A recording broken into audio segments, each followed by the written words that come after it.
Welcome to Techstination. I'm Fred Fishkin at the Out of Oregon Landscape Photography Conference in Newport, Oregon. And with me is Patricia Davidson, one of the instructors here. Thanks for joining us, Patricia. Thanks for having me.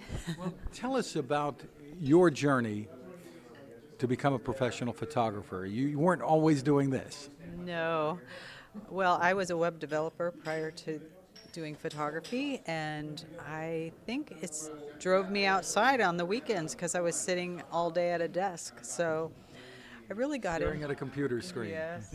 So I needed the exercise, but actually I lived on the southern Oregon coast for over 20 years, and I could hear the ocean at night, and it was calling me. So I would always bring my camera out there, my little point and shoot. And then that was about 10 years ago. And my husband bought me a DSLR because I won a local state photography contest. With a little point and shoot. With a little point and shoot. And so he bought me my first DSLR. And that really began the addiction. And from there, I mean, leaving a profession to become a professional photographer is a big step for a lot of people, and leaving a lot behind sometimes.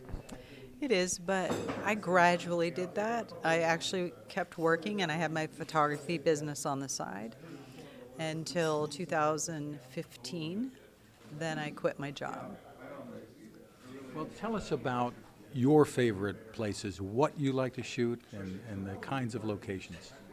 Well, my favorite thing to shoot is anything with flowing water, so I love seascapes and I love waterfalls. That's And you're my in a favorite. great area for that. Oh, yeah. And, you know, being in the Pacific Northwest, there's so much opportunity for that because we've got the ocean, we've got, you know, forests, and we've got waterfalls, so it's wonderful. I love it. Some quick tips. I mean, a lot of everyday consumers listening to this, as well as people who are interested in photography, but some quick tips for shooting those waterfalls or the coastline. Well, I know it's hard to summarize. Well, basically, I'd say that you need to make sure you allow time to scout out the area, check it out, and see, you know, kind of plan your compositions as you're looking around. I'd say for seascapes, you know, arrive early and get there early and just enjoy looking around. That's the funnest part to me, is the exploration. And then, you know, as the light changes, you're going to know what to do and kind of plan what you're going to shoot ahead of time. And of course, you're going to bring the proper, you're going to have different lenses. I usually use a wide-angle lens for seascapes, but I also have a telephoto.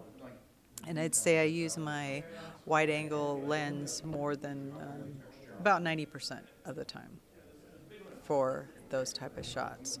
For waterfalls, it's probably similar. But when you want those more intimate shots, or you want to frame something, then I'll take out the telephoto lens.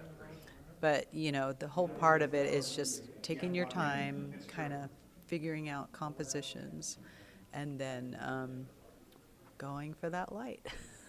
Here at the conference, classes are being taught in a wide variety of locations. What are some of your favorites here on the Oregon coast? Well, I lived for over 20 years down in Coos Bay, and I love it down there. In southern Oregon coast, there's a lot of places. It's hard to say, but some of my go-to places were like Shore Acre State Park. I went there all the time because it was in my neighborhood.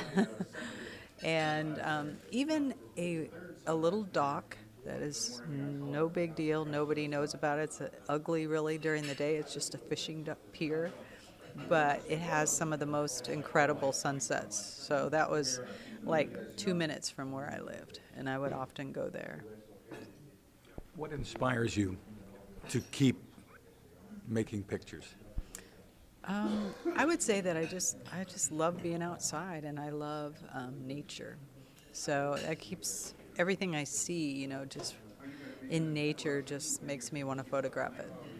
And when you're at a conference like this and elsewhere, your decision to share everything that you've learned and your passion, tell me about that.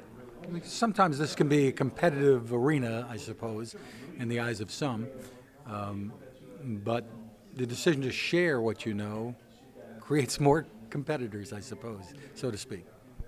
Well, I've been sharing for a long time. I just, love sharing with other people, and I've been, happy to help whenever anybody has questions. So it doesn't bother me to share at all. Where can people go to see your work and to learn more about you, Patricia? Well, you can go to my website, which is patriciadavidsonphotography.com. You can find me on Instagram, Twitter, or Facebook at pdavidsonphoto. Terrific. Thank you so much for taking the time with us. Thank you. Now this. How many companies out there have continued to innovate when it comes to building a better radio? I'm Fred Fishkin, host of Techstination, and I'm here to tell you about the new CC Skywave SSB radio from the wonderful people at C. Crane. Bob and his crew really love radio, and it shows in this new compact model that is packed with features. Beyond great AM and FM reception and sound, you can tune into shortwave signals from around the world, listen to ham radio operators, aviation, and more. It's the radio you'll turn to every day, and in emergencies. It will run for nearly 3 days on just 2 AA batteries. Pair the sleep timer with the new Soft Speaker 3, and you've got the perfect radio for your nightstand. Of course, it can wake you up too.